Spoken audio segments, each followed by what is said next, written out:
নমস্কার বন্ধুরা, প্রেরণা বাংলা মোটিভেশন চ্যানেলের আজকের পর্বে সবাইকে আমন্ত্রণ।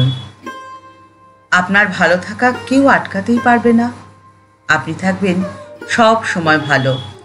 পৃথিবীর যেখানে যতটুকু ভালো আছে সবটুকু ভালো দিয়ে পরিপূর্ণ হবে আপনার ঝুলি। কিভাবে? সেই কথাই রইল আজকের পর্বে।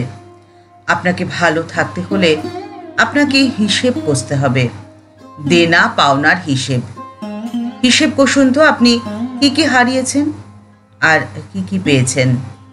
আপনি যা যা হারিয়েছেন বলে মনে দুঃখ নিয়ে, যন্ত্রণা নিয়ে নিজের জীবনের মূল্যবান সময়টি নষ্ট করছেন। মনে করছেন আপনি খারাপ আছেন। তার কোনটি আপনার ছিল? আপনার ধন সম্পত্তি, পরিবার পরিজন, আত্মীয় বন্ধু সবই তো আপনাকে তিনিই দিয়েছেন। কোনটা আপনি আপনার বলে দাবি করতে পারেন?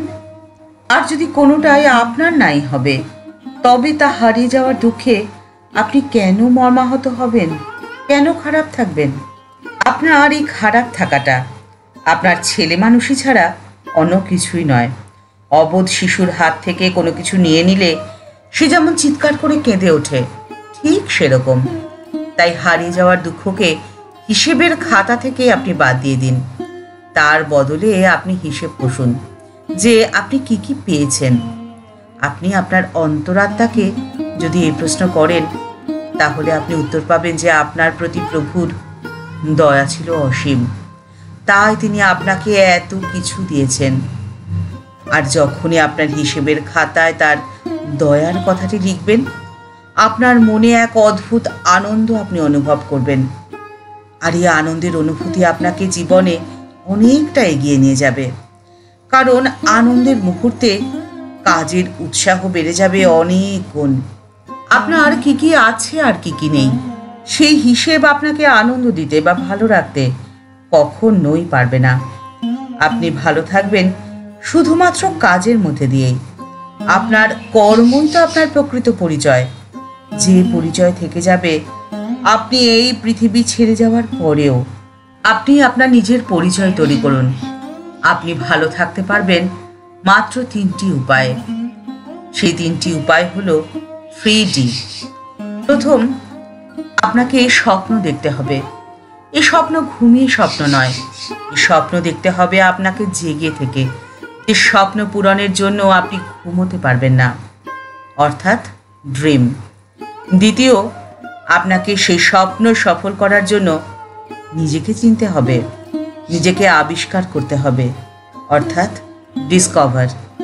আর তৃতীয় এবং সব থেকে গুরুত্বপূর্ণ হলো সেই স্বপ্নকে আপনাকে বাস্তব রূপ দিতে হবে, অর্থাৎ কাজ করতে হবে।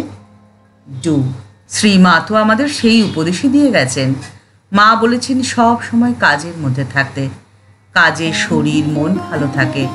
কাজ ছাড়া এক মুহূর্ত থাকা উচিত নয়। আর এই 3D হয়ে উঠবে আপনাকে সব সময় ভালো রাখার প্রধান 3টি খুঁটি। ঠাকুরের ভাব ও আদর্শকে মাথায় নিয়ে এই 3টি খুঁটি অবলম্বন করে আপনি থাকবেন সব সময় ভালো। ঠাকুরের বাণী, মানুষ কি কম গা? সে ঈশ্বর চিন্তাও করতে পারে, আবার অনন্তকেও চিন্তা করতে পারে। একদিন দক্ষিণেশ্বর মন্দিরে ঠাকুরের ঘরে উপস্থিত রয়েছেন নরেন্দ্রনাথ সহ আরো অনেক ভক্ত। সেদিন ঠাকুর বৈষ্ণব সাধন সম্পর্কে বলতে গিয়ে বললেন, নামে রুচি, জীবে দয়া। এই পর্যন্ত বলেই সেদিন ঠাকুর ভাবস্থ হয়ে গেলেন। তারপরে বললেন, কীটানুকিচ তুই জীবকে দয়া করবি? দয়া করবার তুই কে? না না, জীবে দয়া নয়, শিবজ্ঞানে জীবের সেবা করতে হয়। সবাই শুনলেন, কিন্তু নরেন্দ্রনাথের প্রাণে সেই সুরটি ঝংকার তুলেছিল।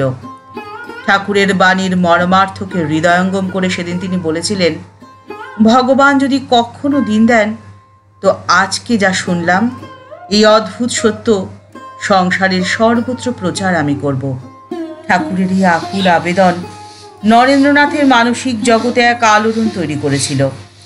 তিনি অনুভব করেছিলেন শুধুই নিজের কথা ভাবা ভয়ানক স্বার্থপরতা। আত্মমুক্তির জন্য এত উতলা হলে ভালো থাকা কখনোই যায় না। এই শুধুই স্বার্থপরতা। এই স্বার্থপরতার অপর নামই হলো বন্ধন।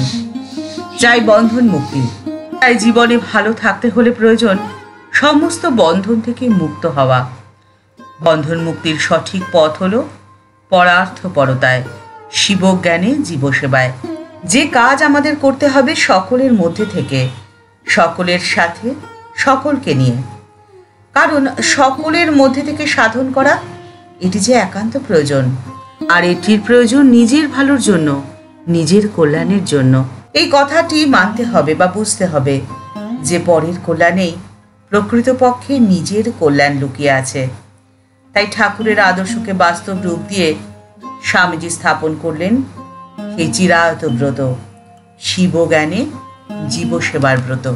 এ প্রসঙ্গে স্বামী ভূতেশানন্দজি তার জীবনের এক অভিজ্ঞতার কথা প্রায়শই বলতেন। তিনি বলতেন, একবার গঙ্গোত্রী থেকে ফেরার পথে তিনি দুইজন সাধুকে একটি কুঠিয়ায় অবস্থান করতে দেখেছেন। তারপর দিন তিনি দেখলেন যে তাদের একজন অন্যজনকে ত্যাগ করে চলে যাচ্ছেন। মহারাজ কারণ জিজ্ঞাসা করলে জানতে পারলেন যে সঙ্গী সাধুটি খুব অসুস্থ, তাই তাকে ফেলে যেতে হচ্ছে। তার কারণ, তার অসুখ সাধকটির চিত্ত বিক্ষেপের কারণ হয়ে দাঁড়িয়েছে। এরকম হৃদয়হীনতা এবং সংকীর্ণ ক্ষুদ্র দৃষ্টি মহারাজকে খুব ব্যথিত করে তুলেছিল। নাকের অসুখে নাকটিকেই কেটে না ফেলে যদি তার চিকিৎসা করে তাকে সারিয়ে নেওয়া যায়, অর্থাৎ যে কারণে চিত্ত বিক্ষেপ হচ্ছে তাকে ঠিক করে নেওয়া যায়, তাকে ব্রহ্মায়িত করে নেওয়া যায়।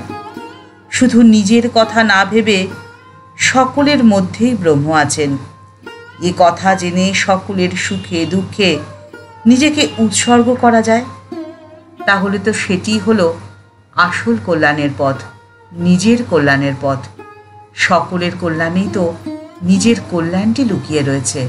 ঠাকুরের আদর্শ, স্বামীজির এই সেবা ধর্মের যথাযথ অনুশীলন করতে পারলেই জীবিত অবস্থাতেই চিত্তের চঞ্চলতাকে আপনি সম্পূর্ণ প্রশমিত করতে পারবেন।